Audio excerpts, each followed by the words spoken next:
Take our lead, let's help you make your mark. Our goal is your satisfaction. Let us show you the way. Place the wings in the fryer basket so they are not touching. If necessary to fit, line up the drumettes standing upright along the sides. Set the air fryer to 360 degrees Fahrenheit and cook for 12 minutes, then flip the wings with tongs and cook for 12 minutes more.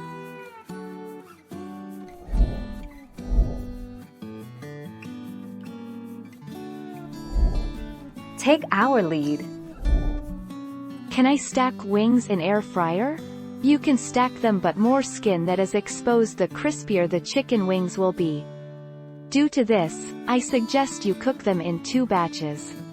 Remember, the air fryer works by moving air quickly over the food.